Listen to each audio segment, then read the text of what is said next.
Ya, bismillah. Kita mengupas tentang berapa elemen tadi? 7. 5 elemen. Oh, 5. Iya. Kalau 7 itu cakra. Oh. Iya. Nanti yang menghasilkan 7 cakra. 5 elemen. 5 elemen dalam gerakan-gerakan ritual kita ya. Kalau kita kan Muslim, gerakan ritualnya itu kan sholat ya. Nah, coba pelajari satu-satu. Ketika kita menggerakkannya nanti bukan di sholat fardu ya, menggerakkannya di sholat tahajud. Nah, karena sholat tahajudnya Rasulullah yaitu yang sebagai tonggaknya, tonggak energi itu bisa terserap dalam tubuh kita ya, sampai Rasulullah bisa sampai Sidratul Muntaha, sedangkan malaikat Jibril melayang seperti kain selendang jatuh gitu. Ya, seperti hadis yang diceritakan Aisyah, berdirinya Rasulullah itu ketika sholat itu yang dia baca apa? Al-Baqarah, Al-Imran. Ya gak? Berdiri ya. Itu elemen api. Elemen api itu selalu tegak ke atas, walaupun dia bergoyang, tapi tegak ke atas. Orang kalau berdirinya lama itu panas tuh, ya enggak? Sok sih kalau kita nggak pernah sholat lama, di bawah sholat tarawih yang 1 juz udah goyang-goyang. Udah nggak tenang api kita. Semakin kita bisa menikmatin sholat berdirinya lama, semakin tenang api dalam tubuh kita, semakin tenang emosi dalam tubuh kita, jiwa kita semakin lembut, semakin gak bergoyang, semakin fokus dengan satu titik. Itu elemen api. Elemen api itu semakin dia kuat, semakin bisa membakar, semakin kuat di situ. Itu berdirinya sholat kita. Itu elemen api. Dimana ketika kita makin banyak, makin lama berdiri, itu paling bagus sholat kita, ya kan? Sebaik-baik sholat itu ketika berdirinya lama gitu. Semakin kuat, semakin matang kita. Yang mematangkan apa sih? Api. Yang mematangkan elemen dalam tubuh kita itu api. Yaitu berdirinya sholat kita itu adalah elemen api. Makanya jangan buru-buru. Baru Al-Fatihahnya aja cuma 1 nafas langsung langsung ruku. Nah, itu kan yang salah. Yang jadi masalah di situ. Jadi matangkan elemen kita dengan pembakaran yang kuat, pembakaran yang matang. Nah, pembakaran yang matang apa sih? Sholatnya lamakan berdirinya. Kapan tuh? Kan nggak mungkin kita sholat fardu kan, kita ngikutin imam kan, ya nggak? Makanya lakukan ketika sholat tahajud, ketika kita sedang menarik energi di jadwal paru-paru tadi tuh, jadwal paru-paru. Kemudian tempatnya juga sudah tempat yang paling bagus untuk menarik energi. Matangkan api kita dengan cara sholat kita lebih lama berdirinya, ya nggak? Takbiratul Ihram ya. Coba kalau kita melakukan takbiratul Ihram, kita akan mengangkat 2 telapak tangan ya, kanan kiri ya. Kata Rasulullah selebar daun telinga ya. Ada riwayat lain selebar punggung. Antara punggung dengan telinga itu ribuan saraf yang di leher, di dalam leher itu ribuan, bukan ratusan, ribuan saraf yang mengarahkan kepada miliaran saraf, yaitu yang titik neuron dan titik neurologi.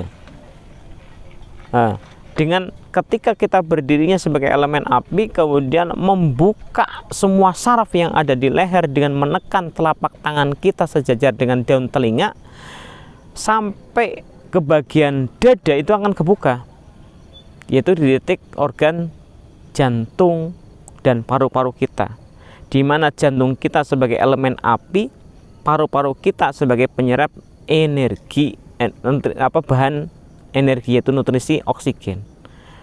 Ketika ditarik seperti ini, dia lagi terbuka. Sadarkan nafas kita. Allahu Akbar. Sadarkan nafas kita. Itu 2 elemen akan bangun ketika elemen api sedang membakar. Yaitu lamanya berdirinya kita ketika sholat, itu elemen api semakin kuat, semakin panas.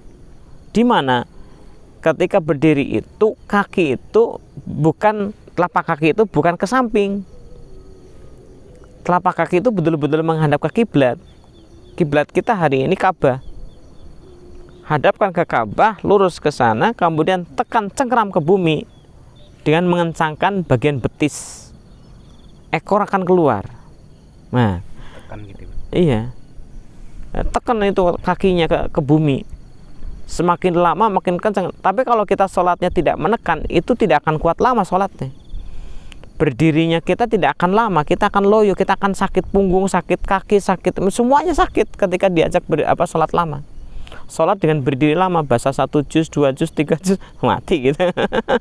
Karena kita tidak mencengkram kaki kita ke dalam bumi. Api kalau semakin kencang, makin tinggi, itu harus makin kuat ke bawah. Iya. Nah, ketika setelah takbiratul ihram, kemudian apa yang kita lakukan? Kan bukan cuma di sini terus, tapi dia letakkan di bagian dada kan. Kata Rasulullah, ala sodrika, ala sodrik, di atas dadamu, bukan ala batnuka, bukan di atas perutmu, bukan di sini. Ini males banget. Lah, nanti hikmahnya apa ketika di sini? Tadi sudah membuka elemen api dan elemen logam sudah terbuka, gitu. Kemudian kita taruh di sini. Di sini adalah kumpulan-kumpulan nutrisi yang berupa hormon. Kumpulan-kumpulan nutrisi yang berupa hormon. Semakin sering kita memegang dada, semakin lembut hati kita. Semakin kita memegang dada, semakin ngalir hormon kita. Semakin tenang kejiwaan kita kalau kita sering meraba dada nih. Kita akan lebih dewasa, lebih ngerti, lebih paham kepada orang lain. Di depan mata kita ada orang salah, kita tidak akan langsung mengucapkan itu salah, tidak bakal. Karena kita legowo. Nah, ketika memegang seperti itu, kemudian lamakan berdirinya kita, matangkan api kita dengan berdiri tegak menekan ke bagian bawah, kemudian kita pegang sini sampai ada hawa hangat ke dalam. Pasti hangat nih. Jadi itu kalau coba orang kalau dingin, tangannya kemana? Ke dada, karena sumber hangat di sini. Hormon semua di sini, itu hangat badan. Ada nggak orang kedinginan gini? Ini, enggak, pasti ke sini. Nah, orang paling hangat di sini. Ada orang kedinginan gini enggak hangat-hangat. Enggak hangat-hangat, tapi kalau udah ke sini udah langsung hangat. Hangat dan tenang. Itu elemen apa tadi? Elemen api. Elemen api dalam tubuh kita jantung. Nah, semakin orang berdirinya lama ketika sholat, maka dia akan makin sabar.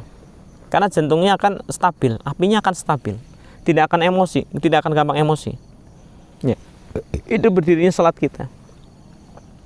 Nah, nanti elemen jantung akan bangkit dan energi itu akan masuk ke dalam jantung. Sambil sadarkan nafas kita. Nutrisinya masukkan lewat paru-paru kita. Ya, paham? Nah, berikutnya masuk ke elemen angin. Elemen angin ya elemen kayu. Ya. Kayu semakin tinggi semakin ketemu dengan angin. Ya enggak? Ya. Coba kalau kita ruku, tek, itu elemen angin itu. Sama dengan elemen kayu. Ketika seperti ini ruku, dia kan akan bangkit lagi kan? Enggak langsung sujud kan? Enggak. Dia kan bangkit lagi seperti pohon gini. Seperti pohon. Kata Aisyah, rukunya Rasulullah sama dengan berdirinya.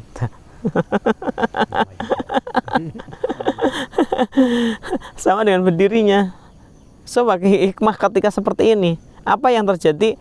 Rukunya Rasulullah itu ketika ditaruh di atas punggungnya air itu tidak tumpah. Lama seperti ini. Yang terjadi apa? Dari sakrum sampai servikal itu akan posisi bukan vertikal tapi horizontal. Padahal kehidupan kita tiap hari vertikal terus kan, otomatis energi akan banyak jatuh ke bawah. Ini enggak? Bagian atas akan kurang. Nah, tapi kalau kita ada gerakan seperti ini, meluruskan tulang punggung, posisi ruku, maka itu posisi horizontal. Dan ini jarang dilakukan dalam setiap harinya kan, kecuali dalam keadaan sholat. Maka akan terjadi relaksasi. Angin itu akan menjalar. Angin itu menjalar. Ya, angin itu menjalar dari sakrum sampai ke cervical. Ini angin, elemen air. Ya, elemen angin.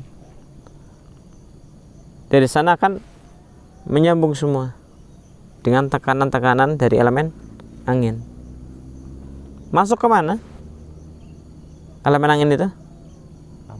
Organ liver. Organ liver. Kemudian dia masuk lagi ke elemen api.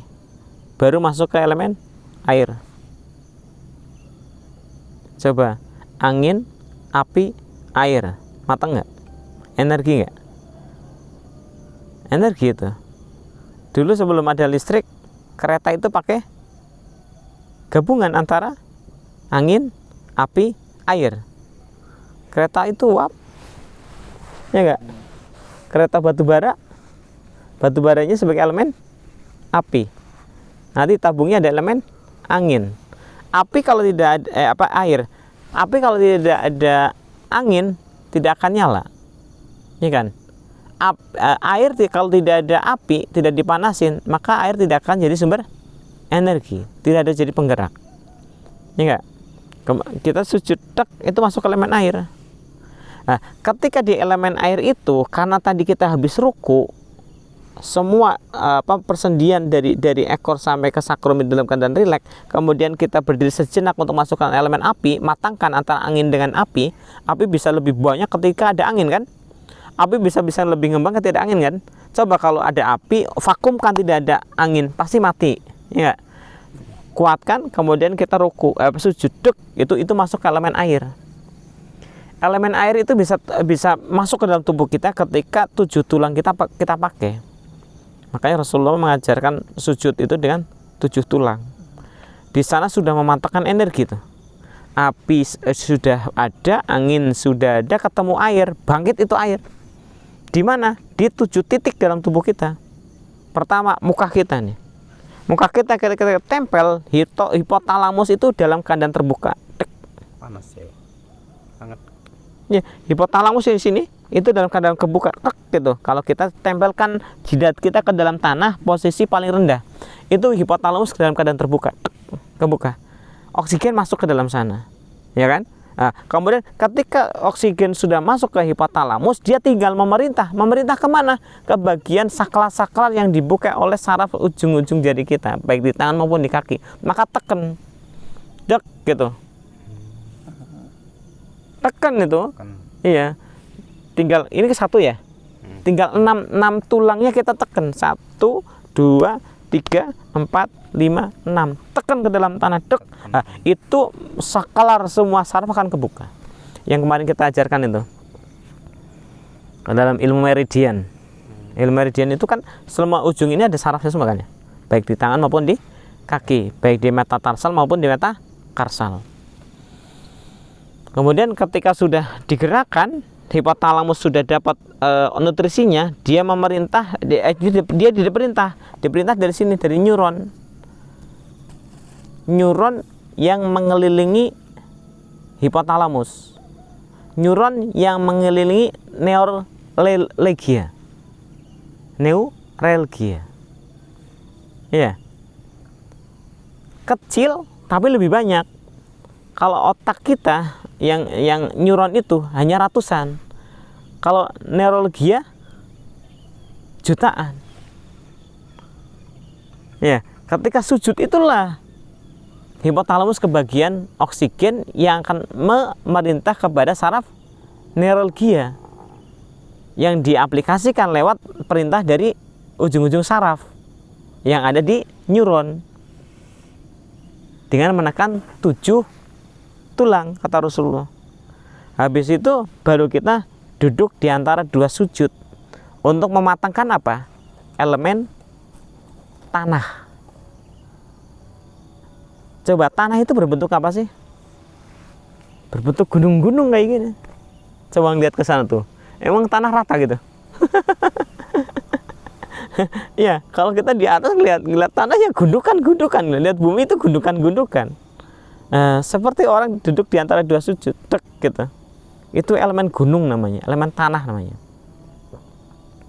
Nah, lakukan itu sampai elemen api ulangin lagi, elemen udara ulangin lagi, elemen air ulangin lagi, elemen tanah ulangin lagi, terus begitu sampai terakhir itu elemen senjata kita. Senjata kita nanti kanan tangan kanan dan kiri ada pedang kita, itu elemen logam. Elemen logam kita apa sih? Bukan teriak-teriak perang, tapi salam, assalamualaikum, assalamualaikum. Ya enggak? Paru-paru kanan dan paru-paru kiri itu sebagai elemen logam kita, sebagai senjata kita. Karena semua bekerja dari paru-paru. Coba, kalau tidak ada paru-paru menyimpan oksigen, yang lain bisa hidup nggak? Karena nutrisi semua organ itu dari oksigen, ya nggak? Coba, kalau orang sudah sampai kepada titik gangguan respirasi, itu penyakit yang lain akan muncul. Kalau orang terganggu dari respirasi, dengan hitungan menit atau detik, dia akan cepat meninggal.